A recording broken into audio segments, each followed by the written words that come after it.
Hello everyone, welcome to your lovely Thursday morning gaming bants. My name is Jules Gill and I am joined by the one, the only, the man whose stock never drops in my opinion, Scott Tailford. Tailford. Good. And we are here today on this lovely Thursday to present to you some gaming news in a nice, calm and relaxed manner where nothing dramatic is going to happen. Except of course the jingle!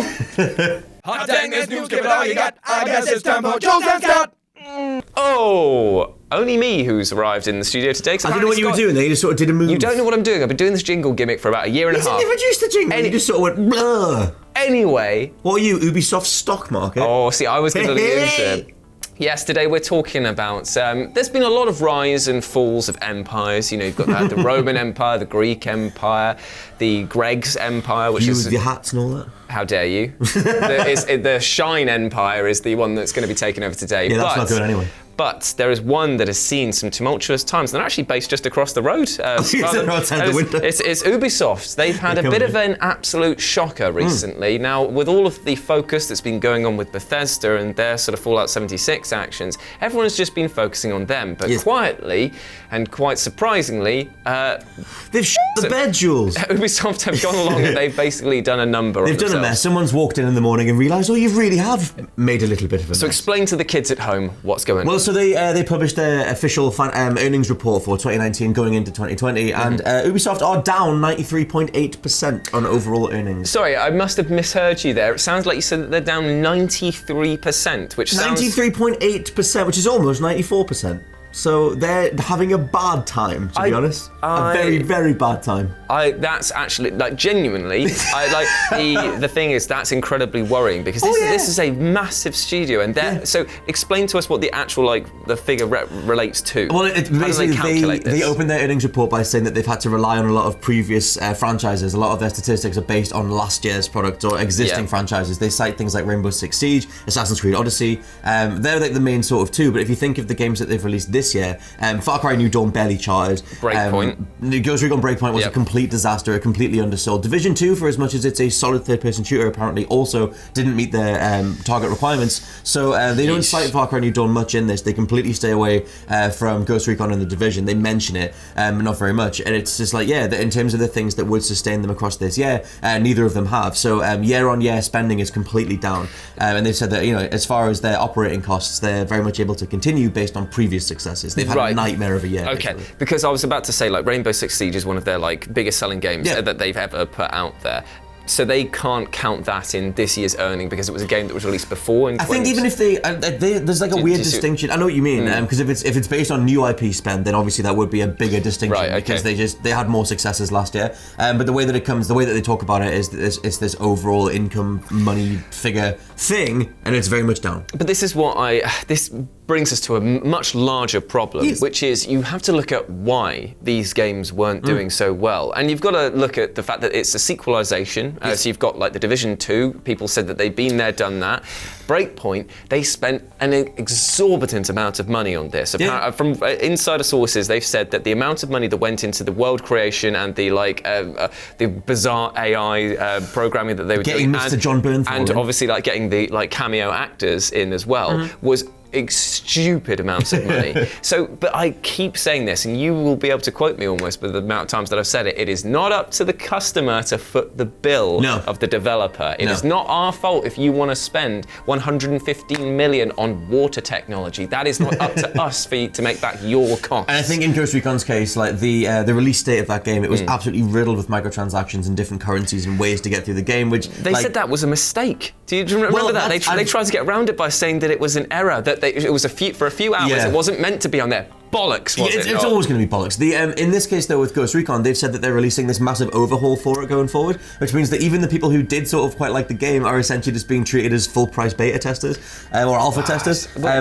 We've spoken at length before on this sort of games as a service thing about basically it's the publisher's new way of saying this is going to be an early access until a year down the line when it will actually be a complete game. But by it now, it's the way of tricking console players, especially, I'd say, because you don't have a sort of early access Steam style thing on that. This is it. This game. It's not very well communicated. I think as well in Ubisoft's case, they're known for the Ubisoft formula. They're known for like just barely iterating on established things. They tend to just churn out the same stuff over and over again. And for the most part, like a lot of fandoms were happy with that. They know what they're getting. Oh yeah. But because every single one of these is a games as a service, The Division had an exorbitant amount of DLC. Ghost Recon Wildlands. People are still playing these games. They're still plugged into the service model. So when the new installment rolls around, if it is just more of the same, it's like, well, why would I even bother buying this? I already have, it's like all these overlapping games as a service things. They don't work. But that's why we go through to our next point, which is the annualization of video games. It's something that personally I've been getting very wound up about recently because of the fact you've had games like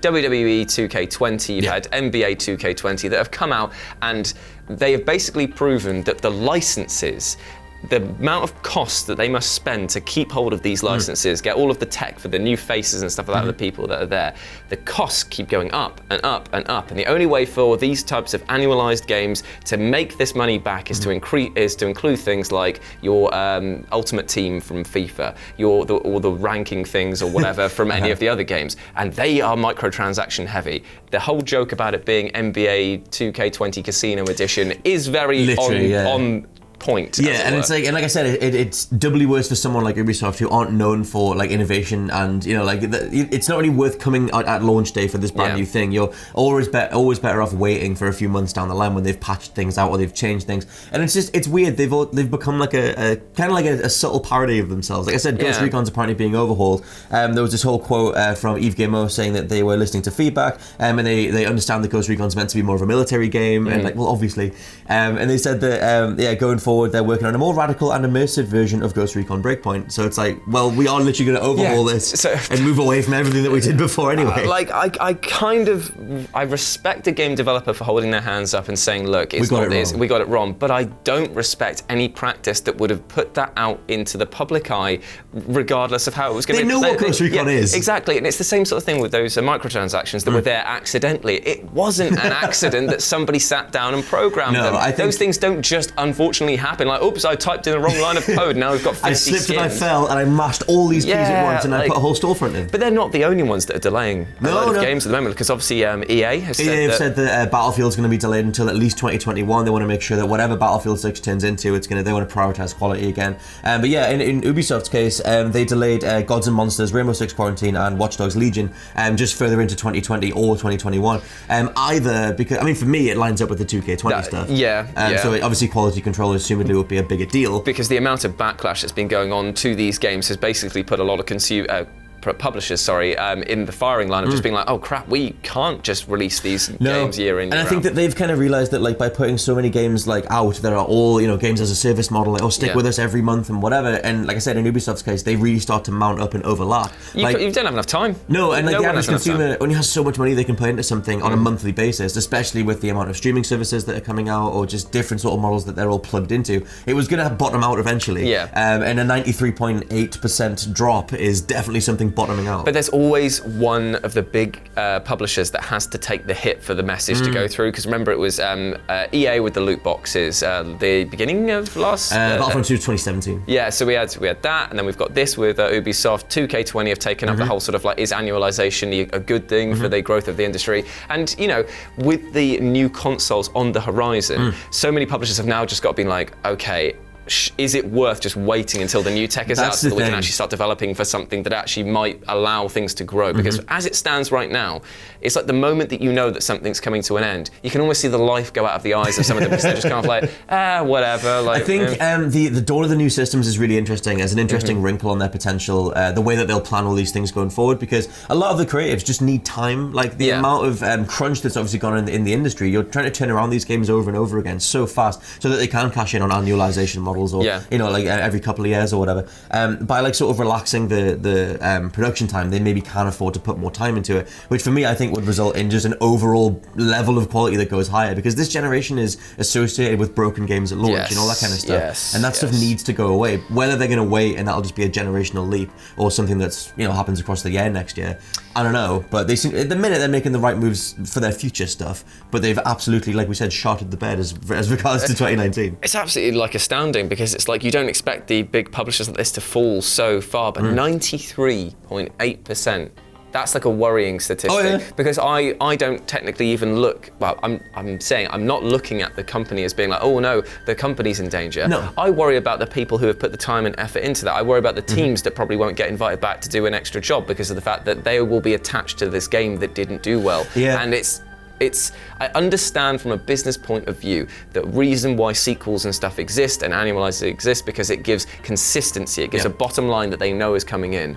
But the problem is it stunts growth. And once you get to this, you are now left in a situation where you have drilled a hole so deep and mined as much as you can that now you can't get out of the hole. No, and I think, like I said, they're one of the only studios that are known for doing this. Like, there's hardly any studios that are, you know exactly what you're getting going in, and it's like, at some point, there's just so little that they can do going forward. Yeah. Ubisoft have mentioned that they plan on working with Tencent a lot going forward. Oh, really? They want to bring all their franchises to mobile, so it's like, Tencent are secretly becoming like the biggest, most important company in the world. Weirdly enough, we only got like that Splinter Cell game was on mobile, wasn't it? Like, that's the only thing we've heard of that franchise. That's Elite Squad. Yeah. So that's like a thing that brings a bunch of their different IPs together. You can play Sam Fisher. It's not really Sam Fisher or whatever. But yeah, Tencent have like done the PUBG mobile game, which is really good. Call of Duty Mobile, really good. For as much as like Tencent are, like I said, secretly getting their tendrils into everything, including movies as well, they do make really good games. Well, there we go. I mean, maybe that's the future. Like, maybe we were a sad indictment on Ubisoft. Maybe we were like mocking mobile gaming for so many years, and it's probably going to come out and overtake it all. But yeah, there we go. That has been the unfortunate case of Ubisoft's stock plummet. Let us know what you think about it down in the comments section below. Are you excited to see change possibly come through, or are you worried about the state of the gaming industry if this is to continue and possibly happen to other people, which could affect their jobs? Not fun. If you want to chat to us further, you can do so at RetroJ for myself over on Twitter. I'm at /LP89. I will remember that one day. I forgot to say with a zero. It feels weird. I just went at RetroJ without. You got to add the zero. They'll message another RetroJ. Oh man, find out who actually owns that and ask them if I can have it, because I've had that for years. I've been trying to get the word out. Anyway, not the point. Hope that you have a fantastic day, whatever you're getting up to, and we will see you soon. Bye.